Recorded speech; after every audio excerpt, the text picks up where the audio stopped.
झारखंड विधानसभा में करारी हार के बाद इन दिनों आजसू पार्टी लगातार संगठन विस्तार कर रही है। इसी क्रम में बीते दिन आजसू ने नवनियुक्त पदाधिकारियों की घोषणा की है। आज इन पदाधिकारियों का स्वागत किया गया है। वहीं इस अवसर पर मिलन समारोह का भी आयोजन किया गया, जहां रांची के अलग अलग क्षेत्र से आए कई युवाओं ने आजसू का दामन थामा। इस दौरान आजसू सुप्रीमो सुदेश महतो ने सभी युवाओं को पार्टी का पट्टा देकर स्वागत किया। वहीं मीडिया से बातचीत करते हुए सुदेश महतो ने क्या कुछ कहा है, सुनिए।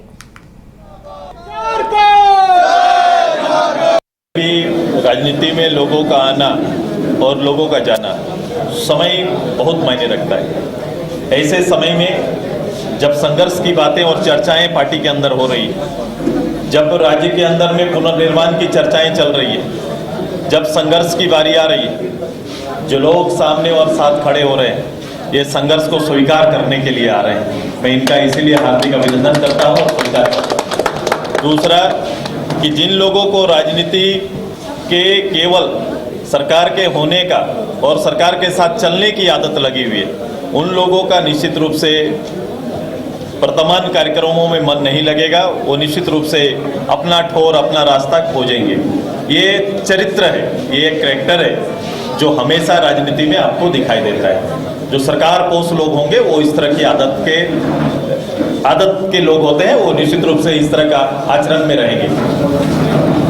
और कुछ स्थानीय नीति के मुद्दे को लेकर राज्य सरकार वर्तमान समय में मौन है। आजसू की क्या कोई स्टैंड रही आगामी 1 तारीख से विधानसभा सेशन होगा? ये सरकार और सरकार के लोगों का चेहरा दिखाना ही आजसू का सबसे बड़ा विषय होगा, क्योंकि जिन विषयों को लेकर पिछले 6 साल से, आज नहीं जब सरकार में आने की बात रही, 2019 में जिन विषयों को और जो सपना दिखाया गया कि भाई लोकल गवर्नमेंट आएगी, लोकल लोग नेतृत्व करेंगे, संघर्ष से आई पार्टी नेतृत्व करेगी, जब ये विषय सामने आया तो लोगों का एक विश्वास भी साथ आया।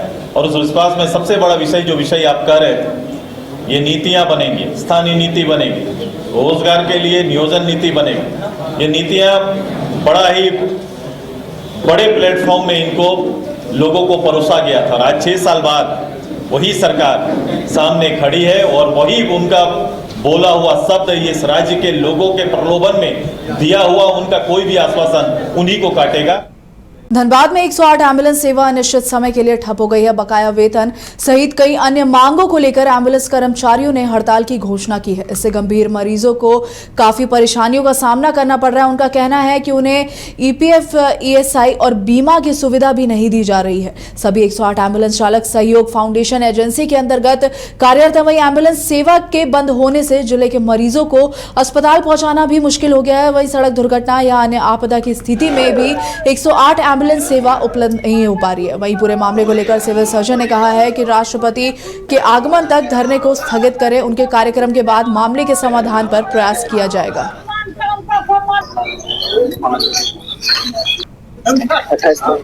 28 तारीख से हम लोग हड़ताल पे गए हैं और हम लोग का ये है कि जो हम लोग 9 मांगे हम लोग मांग किए थे, वो लोग तो लिख के दिए हैं, लेकिन अभी तक हम लोग का मांगे पूरा नहीं किए हैं।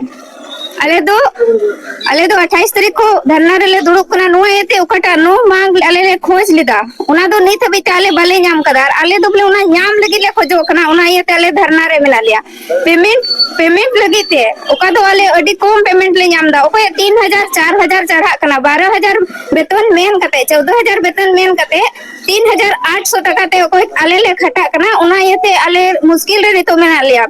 सर 108 वालों जो स्ट्राइक किए सर, उसमें आज क्या वार्ता हुई है? मेरा उन लोगों से अनुरोध था कि माननीय राज्यपाल महोदया का धनबाद में आगमन है, कम से कम आप लोगों के राष्ट्र की राष्ट्रपति महोदया आ रही है, इसलिए उनके सम्मान में कम से कम आप लोग ये स्ट्राइक को 1-2 दिन के लिए कॉल्ड ऑफ कर लीजिए। और उसके बाद आप लोग कि अगर मांगे पूरी नहीं होती है तो फिर से स्ट्राइक में चले जाइएगा। उन लोग की मांगे क्या क्या है सर? 6-7 पॉइंट पर उनकी मांगे हैं कि उनको जैसे कहीं गाड़ी खराब हो जाता है तो उसके लिए इनके जेब से, इनका कहना है, अब पता नहीं क्या व्यवस्था है इसकी, मुझे जानकारी नहीं है। इनका कहना है कि वो पंचर वगैरह हम लोग अपना पैसा से बनाते हैं, वो पैसा हमें नहीं मिलता है। जो लेबर कमिश्नर के यहाँ से या जो लेबर एक्ट के अनुसार जो हमें वेजेज मिलना चाहिए वो वेजेज हमें नहीं मिल रहा है। यही सारी इसी तरह की मांगे हैं इन लोगों की। तो मैंने उनसे कहा कि भाई आपके जो ये है जो सम्मान जो आपके मतलब जो आप जिनके कॉन्ट्रैक्ट में आप काम कर रहे हैं, मैं उनसे बात करूंगा, उनसे अनुरोध करूंगा कि आप इनकी मांगों पर ध्यान दें तथा यथासंभव इन्हें सहयोग करें। भारत की राष्ट्रपति द्रौपदी मुर्मू अपने 2 दिवसीय दौरे पर झारखंड आ रही हैं। राष्ट्रपति 31 जुलाई और 1 अगस्त को झारखंड में रहेंगे। वहीं राष्ट्रपति के दौरे को लेकर झारखंड पुलिस की ओर से सुरक्षा के व्यापक इंतजाम भी किए जा रहे हैं। राजधानी रांची, धनबाद और देवघर तीनों ही जिलों की पुलिस अलर्ट पर है। राष्ट्रपति द्रौपदी मुर्मू अपने 2 दिवसीय दौरे पर देवघर एम्स के पहले दीक्षांत समारोह में शिरकत करेंगी। इसके बाद राष्ट्रपति धनबाद में IIT ISM के दीक्षांत समारोह में भी शामिल होंगे।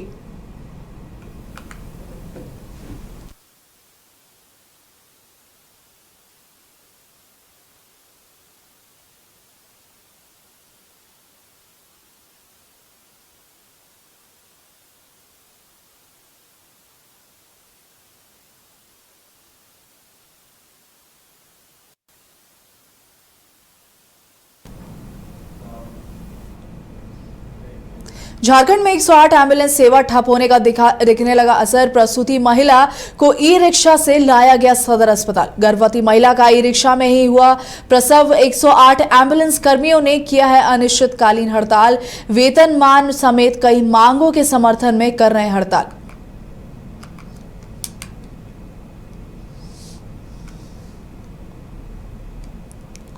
आपको बताते चले, झारखंड में 108 एम्बुलेंस सेवा ठप होने का दिखने लगा है असर।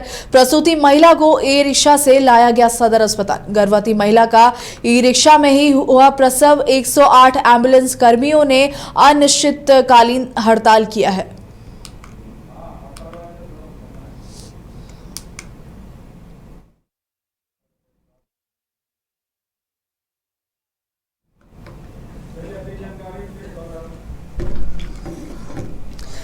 इस खबर में अधिक जानकारी के लिए हमारे साथ सौरभ जुड़ गए हैं। सौरभ, 108 एम्बुलेंस सेवा ठप होने के बाद कई लोगों को परेशानियों का सामना करना पड़ रहा है, क्या है पूरी जानकारी?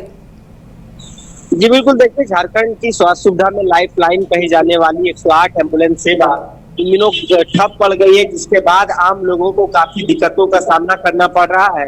दरअसल 108 एम्बुलेंस के जो EMT पायलट है, पिछले कई महीनों से अपनी मांग को लेकर सम्मान फाउंडेशन की संस्था को सरकार ने टेंडर दिया 108 एम्बुलेंस संचालन करने की। उसे मांग पत्र सौंपा जा रहा है। कई दफा बात भी बनी, आश्वासन भी मिला, लेकिन उनकी मांग फुलफिल नहीं की गई है, जिसके विरोध में कई दफा प्रदर्शन किया गया है। लेकिन बीते दिन से 108 एम्बुलेंस के कर्मियों ने अनिश्चितकालीन हड़ताल कर दिया है और 19 जिलों में यह हड़ताल की गई है। और जिसके बाद से ही स्वास्थ्य सुविधा कह सकते हैं कि लोगों की स्वास्थ्य सुविधा काफी उन्हें दिक्कतों का सामना करना पड़ रहा है। और एम्बुलेंस नहीं चलने से लोग अपने घर से अस्पताल तक नहीं पहुंच रहे हैं। और 108 कह सकते हैं कि जो सुविधा है वो लोगों के लिए काफी कारगर साबित होती है।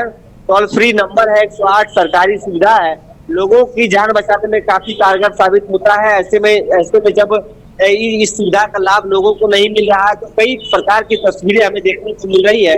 ऐसे ही एक तस्वीर राजधानी रांची से देखने को मिली है, जहां प्रसव पीड़ा से जूझ रही एक महिला जब ई-रिक्शा से सदर अस्पताल पहुंच रही थी तो ई-रिक्शा में ही उनका डिलीवरी करवाया जाता है और बच्चा जो जन्म देता है उसका ई-रिक्शा में पूरे तरीके से ट्रीटमेंट किया जाता है।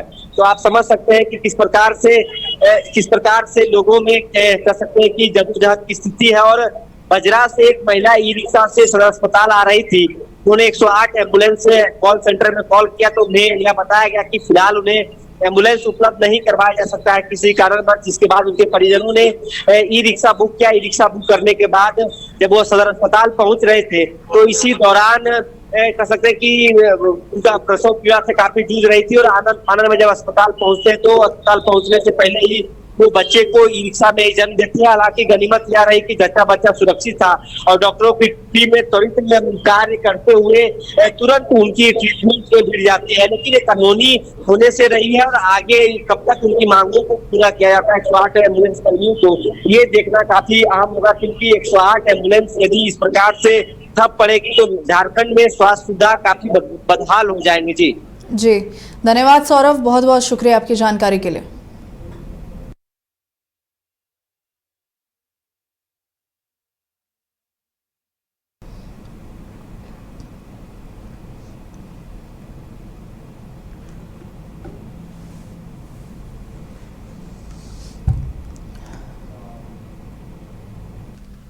झारखंड कांग्रेस प्रदेश अध्यक्ष केशव महतो कमलेश ने देवघर का दौरा किया, जहां उनका भव्य स्वागत किया गया। उन्होंने अस्पताल जाकर दुर्घटना में घायल और मृतकों के परिजनों से मुलाकात की और सरकार की तरफ से मुआवजा और मेडिकल सुविधा की व्यवस्था का आश्वासन दिया। इसके बाद उन्होंने कांग्रेस सेवा शिविर में पहुंचे और श्रद्धालुओं के बीच फलों का वितरण भी किया और कहा कि श्रावण मास में हर साल शिविर के माध्यम से श्रद्धालुओं की सेवा की जाती है।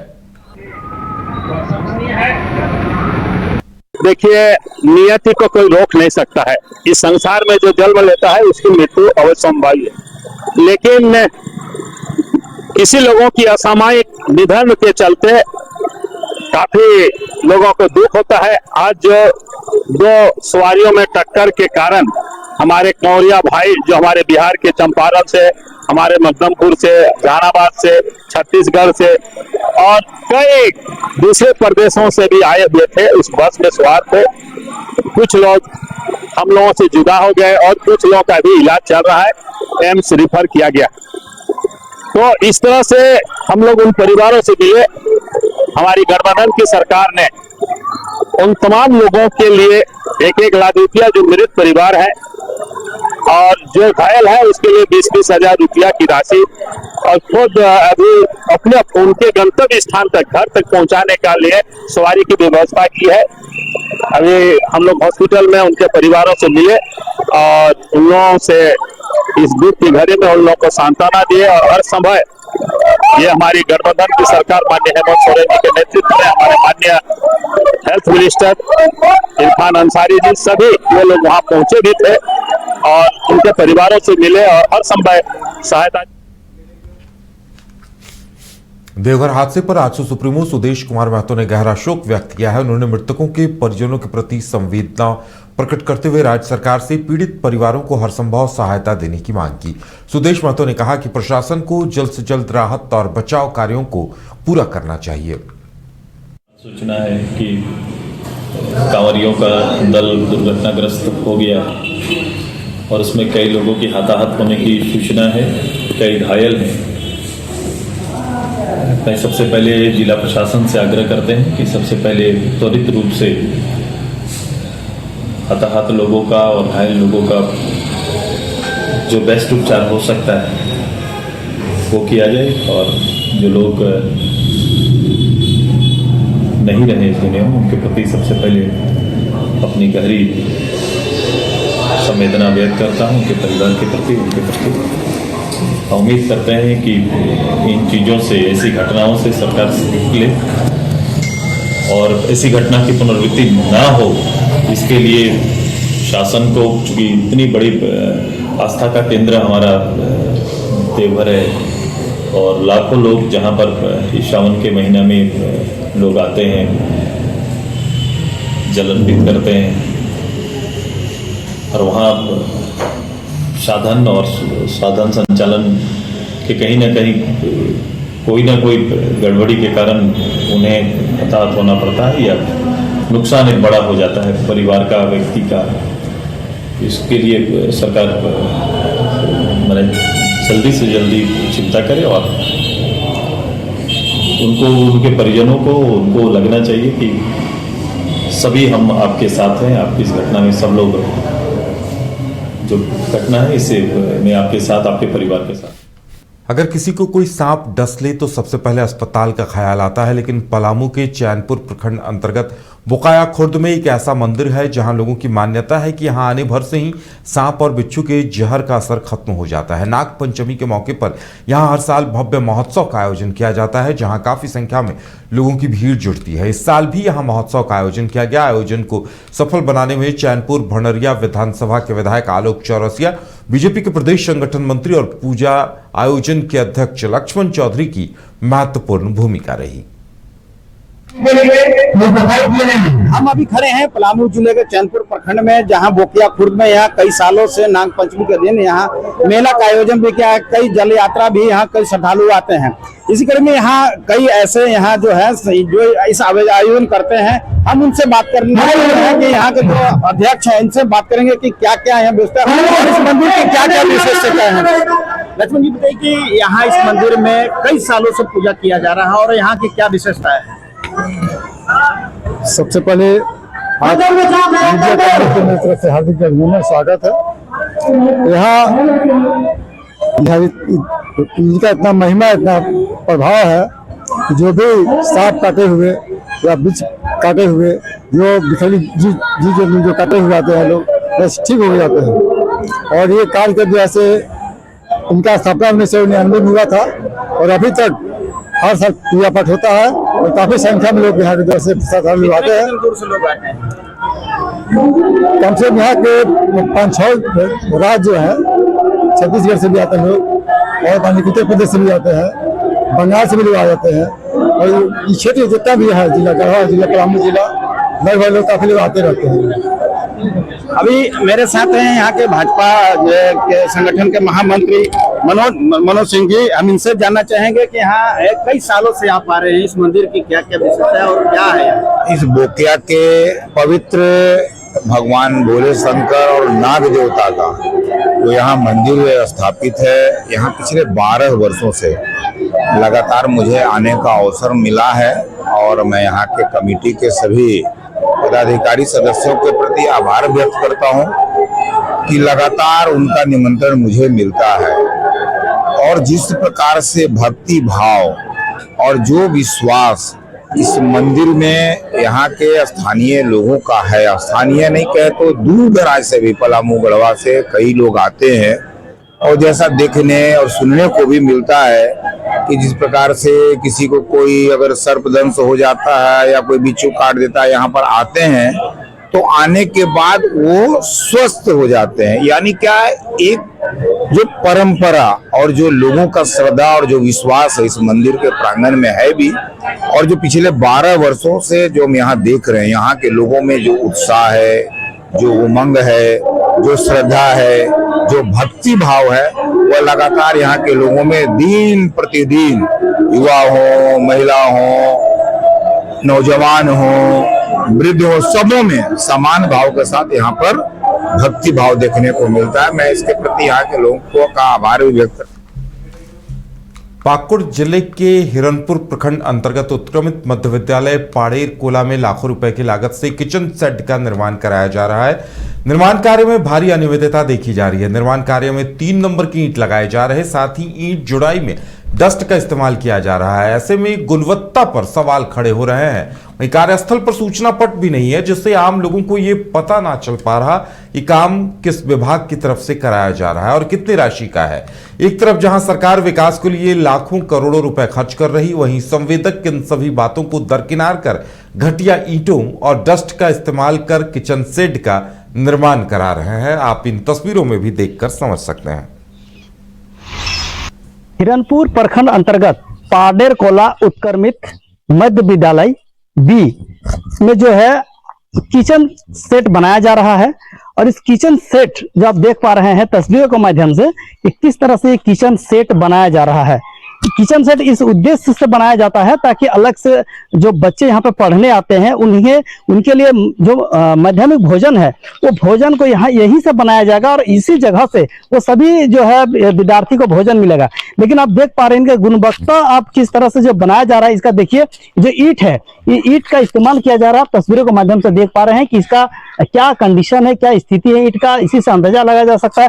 खासकर जो जिसे जोड़ाई की जा रही है वो पूरी तरह से डस्ट में जोड़ाई किया जा रहा है। आप तस्वीरों के माध्यम से देख पा रहे हैं, कैमरामैन से बोलेंगे कि आप जो है घर की तरफ आएंगे और दिखाएंगे कि किस तरह से जो है यहाँ पे जोड़ाई की जा रही है। आप तस्वीरों के माध्यम से देख पा रहे हैं कि देखिए यहाँ पे आपको बालू नजर नहीं आ रहा होगा, यहाँ पे सिर्फ और सिर्फ डस्ट नजर आ रहा होगा। देखिए किस तरह से जो है ये किचन सेट का यह निर्माण कराया जा रहा है। जगह जो है पाडेर कोला उत्क्रमित मध्य विद्यालय बी है और इस यहाँ पे आप अगर आप कैमरा नजदीक से देख पाएंगे तो आपको दिखाएंगे कि किस तरह से जो है डस्ट आपको नजर आएगा और इसी डस्ट के वैसे जो है यहाँ पे किचन सेट बनाया जा रहा है। सवाल है कि इस तरह से अगर डस्ट से अगर ये किचन सेट बनाया जाता है तो इनका गुणवत्ता पर सवाल खड़ा होता है। कितना दिन टिक पाएगा इस भवन जो है, कितना दिन ये किचन सेट टिक पाएगा, ये बड़ा सवाल है। हालांकि जिस उद्देश्य से इसको बनाया जा रहा है कहीं ना कहीं वो उद्देश्य नजर नहीं आ रहा है। पूरे अगर आप देखेंगे तो यहाँ पे ईंट पर भी सवाल उठ रहा है, डस्ट पर भी सवाल उठ रहा है। जो यहाँ पर जो बनाया जा रहा है ये पूरी तरह से जो है कहीं ना कहीं अनियमितता, घोर अनियमितता यहाँ पर बरती जा रही है। हालांकि देखने वाली बात होगी कि इस पर सबसे बड़ी बात है कि ये जो काम निर्माण किया जा रहा है ये किस विभाग से और कितने राशि से बनाया जा रहा है, इसका अब तक बोर्ड भी नहीं लगाया गया है। हालांकि इससे ये पता चलता है कि कौन सा विभाग से इसका निर्माण कराया जा रहा है और कितने राशि का ये जो है किचन सेट बनाया जा रहा है। हालांकि ये जो बोर्ड नहीं लगने से ये भी कहीं ना कहीं पता नहीं लग पाया। हालांकि आप तस्वीरों के माध्यम से तो देख ही पा रहे हैं कि किस तरह से इसका काम किया जा रहा है। अब देखने वाली बात होगी कि किस तरह से जो है ये काम किया है। अब देखने वाली बात है कि इस पर विभागीय क्या कुछ कार्रवाई करती है। संजय कुमार सिंह, न्यूज बाइस्कोप, हिरनपुर पर। CBSE east zone girls football tournament 2025 का आयोजन इस बार बोकारो में होने जा रहा। टूर्नामेंट 2 अगस्त से शुरू होकर 6 अगस्त तक चलेगा और इसका आयोजन एमजीएम स्कूल के फुटबॉल ग्राउंड में किया जाएगा। यह पहला मौका होगा जब बोकारो स्टील सिटी इस प्रतिष्ठित प्रतियोगिता की मेजबानी करेगा। इस 4 दिवसीय टूर्नामेंट में बिहार, झारखंड और उत्तर प्रदेश की लगभग 12 से 15 टीमें भाग लेंगी। प्रतियोगिता में कुल करीब 300 बालिका खिलाड़ी भाग लेंगी। सभी खिलाड़ियों के रहने और खाने की व्यवस्था एमजीएम स्कूल कैंपस में ही की गई है। स्कूल की स्पोर्ट्स टीचर मीनाक्षी ठाकुर ने बताया कि तैयारियां पूरी हो चुकी हैं। एमजीएम स्कूल के वरीय खेल शिक्षक राजेश्वर सिंह ने बताया कि मुकाबले अंडर 14, अंडर 17 और अंडर 19 वर्ग में लीग कम नॉकआउट प्रारूप में खेले जाएंगे। यहाँ पे गर्ल्स फुटबॉल टीम इस टाइम ऑर्गेनाइज हो रहा है और हमारा स्कूल पूरी तरीके से गर्ल्स टीम को सुरक्षित, सारे गार्ड्स हैं, एवरीथिंग इज प्लान और किसी भी प्रकार का कोई प्रॉब्लम नहीं होगा। और ये बहुत बड़े दर्जे पे ऑर्गेनाइज किया जा रहा है जिसमें गर्ल्स की सिक्योरिटी का 100%। यहाँ पर एमजीएम स्कूल में east zone girls football championship का आयोजन हो रहा है। इसमें हमारे 12 ऑफिशियल्स इस मैच का संचालन करेंगे। इस 4 दिनों के मैच में महिलाओं के टीम को लेकर के ऑफिशियल को जिम्मा दे दिया गया है और सभी मैच शांतिपूर्वक तरीके से संचालन किया जाएगा। CBSE east zone football tournament इस बार एमजीएम हायर सेकेंडरी स्कूल उधर से सटे बिहार के चकाई स्थित चोरकट्टा गांव में अहले सुबह हुए वज्रपात से 4 लोग गंभीर रूप से झुलस गए जबकि एक बच्चे की इलाज के दौरान मौत हो गई। बताया जा रहा है कि 2 बच्चे और 2 युवक गांव में गाय चराने निकले थे। इस बीच जोरदार बारिश शुरू हो गई और इसी दौरान हुए वज्रपात में सभी 4 लोग गंभीर रूप से झुलस गए। लिहाजा दोपहर 12:30 बजे के करीब परिजन सभी को लेकर सदर अस्पताल पहुंचे जहां इलाज के दौरान एक बच्चे की मौत हो गई। और चारों बच्चा खेल रहा था फील्ड जगह में, पानी पड़ने लगा, अचानक तार बिजली कड़का तार गिरे, तार की वजह से चारों बच्चा घायल। क्या नाम है बच्चे सबका? सबसे बड़ा है उसका विपुल रजक, मानी जैसा है वो है मोहन रजक, सीरियस बेहोश पड़ा है उसका अजय रजक और छोटा वाला का शिवम रजक। आपका क्या नाम हुआ? आप कौन है? दादी है, सबसे छोटी है, दादी है, सब गोतनी है मेरा, इन्हीं सबका पोता है घर का। और चारों बच्चा खेल रहा था फील्ड जगह में। जमशेदपुर पश्चिमी के विधायक सरयू राय ने आज एक उद्घाटन किया और निर्मल नगर में नए सामुदायिक भवन का उद्घाटन किया। साथ ही 13 योजनाओं का सामूहिक रूप से शिलान्यास किया, जिसकी लागत 1,21,57,000 रुपए है। मीडिया से बातचीत के दौरान उन्होंने बताया कि कोशिश है कि इन योजनाओं को जल्द पूरा किया जाए। उन्होंने बताया कि सड़क परिवहन के मद में भी 73 लाख रुपए की स्वीकृति हुई है। बारिश कम होने पर उन योजनाओं को भी जल्द शुरू किया जाएगा और ये तमाम योजनाएं जिला योजना से पारित है।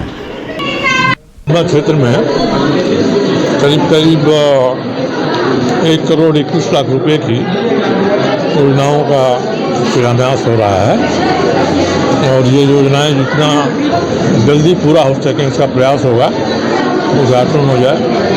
हम लोग अभी यहाँ जिस कम्युनिटी सेंटर में बैठे हैं इसका जो उद्घाटन भी हुआ है, तो जो जन सुविधा है उसके मध्य में जो आवंटन आता है राज्य की सरकार से, उससे जिला योजना में पारित होकर ये सारे कार्य होते हैं। मुख्य रूप से आज के उद्घाटन में एक तो जिला योजना से हुआ है जो नागरिक सुविधा मद का पैसा है, दूसरा सड़क और परिवहन मद के अंतर्गत भी कोई 73 लाख रुपए की राशि स्वीकृत हुई है और आज से इस पर काम शुरू होगा। बरसात है, बरसात जैसे थोड़ा कम होगी काम में तेजी आएगी। विश्व आदिवासी दिवस को लेकर तैयारियां अभी से ही अपने चरम पर हैं। हम आपको बता दें कि 9 अगस्त और साथ में 10 और 11 अगस्त को आदिवासी महोत्सव की तैयारियां चल रही हैं। इसी क्रम में महोत्सव से जुड़ी जानकारी, महत्व और संदेश को जन जन तक पहुंचाने के उद्देश्य से जागरूकता रथ का शुभारंभ किया गया। सूचना और जनसंपर्क विभाग के विशेष सचिव राजीव लोचन बख्शी ने हरी झंडी दिखाकर जागरूकता रथ को रवाना किया। उन्होंने कहा कि जागरूकता रथ इस आयोजन की भूमिका को जन जन तक पहुंचाने का माध्यम बनेगा।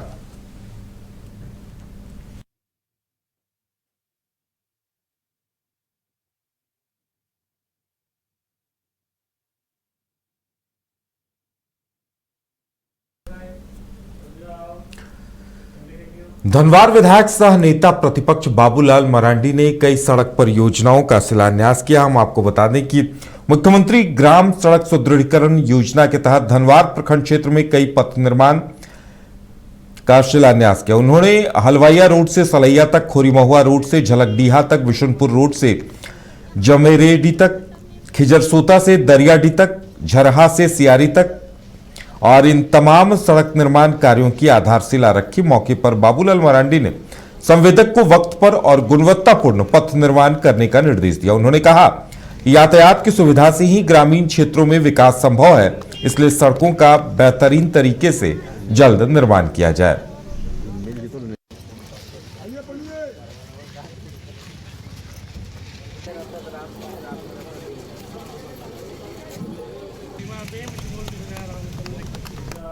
गणेश महोत्सव 2025 को लेकर तैयारियां अभी से शुरू कर दी गई हैं और भूमि पूजन के साथ गणेश महोत्सव की सिटी सेंटर स्थित हर्षवर्धन प्लाजा में भूमि पूजन के साथ इसकी शुरुआत की गई। मौके पर गणेश मंडली के अध्यक्ष राजकुमार जी की अध्यक्षता में आयोजन हुआ, जिसमें मंडली के तमाम सदस्य, सिटी सेंटर के व्यापारीगण और स्थानीय श्रद्धालु काफी संख्या में रहे। सभी ने पूरे श्रद्धा और उल्लास के साथ भूमि पूजन संपन्न करने की बात कही। गणेश मंडली की तरफ से बताया गया हर वर्ष की तरह इस बार भी महोत्सव भव्यता से आयोजित होगा। पूजा पंडाल का स्वरूप वृंदावन स्थित प्रसिद्ध चंद्रयान मंदिर की तर्ज पर तैयार किया जाएगा। इसकी ऊंचाई लगभग 90 फीट होगी। आकर्षण का केंद्र 15 फीट ऊंची गणपति बप्पा की भव्य प्रतिमा होगी। विशेष आज हम लोग भूमि पूजन किए हैं गणेश पूजा उत्सव के लिए और हम लोग का जो पंडाल का स्वरूप होगा वो 70 फीट का 90 फीट का होगा। मूर्ति का हाइट आपको 15 फीट। क्या स्वरूप देने जा रहे हैं इस बार आप लोग? स्वरूप हम लोग चंद्रयान मंदिर दे रहे हैं, वृंदावन का इस्कॉन ग्रुप का ये बना हुआ है। इस बार गणेश पूजा गणेश मंडली का एक अलग रूप हम देने जा रहे हैं, जो कि वृंदावन का चंद्रयान मूर्ति का पंडाल बनाएंगे और वृंदावन का तो 90 फीट का और जो हम लोग लाइटिंग भी दिखाते हैं मैकेनिकल लाइट वो भी रहेगा और लेजर शो भी रहेगा और मूर्ति इन साल बहुत अलग ढंग के बहुत बढ़िया तरीके से हम लोग 12 फीट का बना रहे हैं।